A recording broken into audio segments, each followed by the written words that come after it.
narratius en el seu camp de molta mena. Has fet literatura per joves, has fet novel·la negra, has fet novel·la, la que es diu novel·la de gènere, que després hi entrarem més en aquest tema.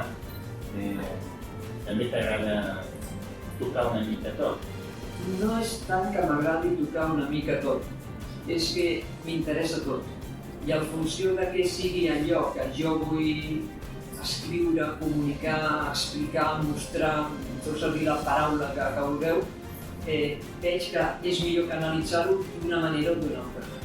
Aleshores, en el cas de juvenil, és que allò perfilava cap a juvenil, la temàtica ho era. En el cas de novel·la fantasia està claríssim, no? Perquè si penses en un món que no existeix, és novel·la fantasia.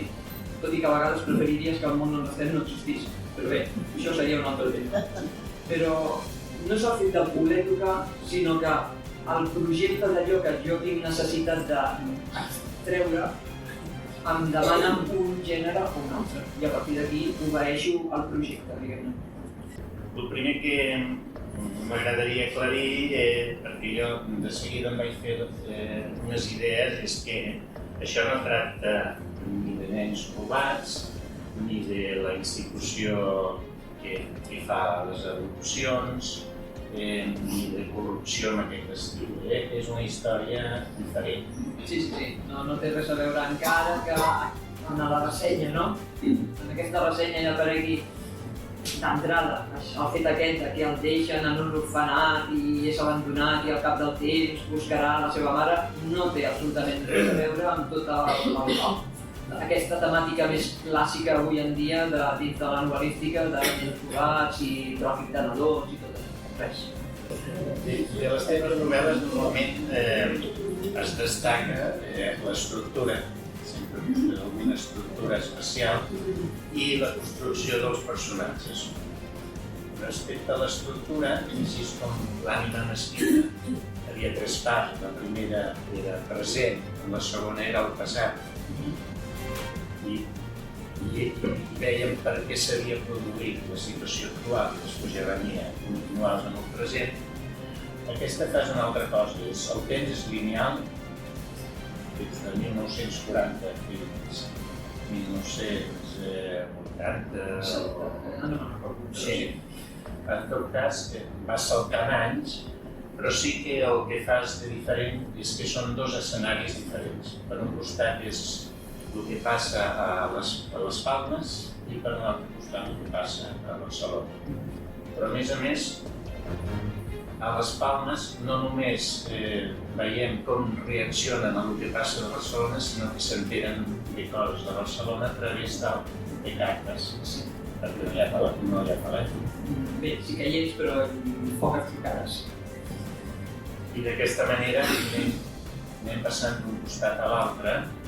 De nou Solà rellegeix el plec de papers que té a les mans. En ells, li conta com va anar el viatge fins a Barcelona i com va ser l'arribada. I explica l'altercat que va presenciar a l'estació de França. Tampoc no li agrada gens la descripció que li fa de l'habitació on s'ha instal·lat. Intueix que li està amagant alguna dada. Els explica que una tarda va veure com detenien un home que era assegut en un banc d'una placeta del barri d'Horta. Després va poder escoltar, espigolant d'ací i d'allà, que es tractava de la secreta. Els temes que es tracta, el de la contraportada del llibre, parla d'amor, sexe, dicotomies, amor, sexe, record, oblit, culpa, perdó, i el que d'entrada és el tema del llibre, el que és d'entrada, és la pròpia identitat, la necessitat de conèixer els nostres orígens. Em sembla que tots estaríem d'acord en que una persona vol conèixer els seus orígens, si no sabia qui era la seva mare, vol averiguar qui és la mare. Però a meitat del llibre veiem que això canvia.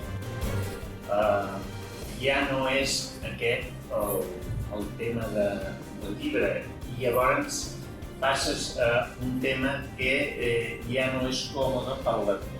És a dir, això tots estarien d'acord en que la búsqueda dels orígens de la mare tots ho voldríem fer, però en canvi aquí entres ja en Un tema més un tema més conflictiu que el lector tots potser pensaríem d'una manera diferent.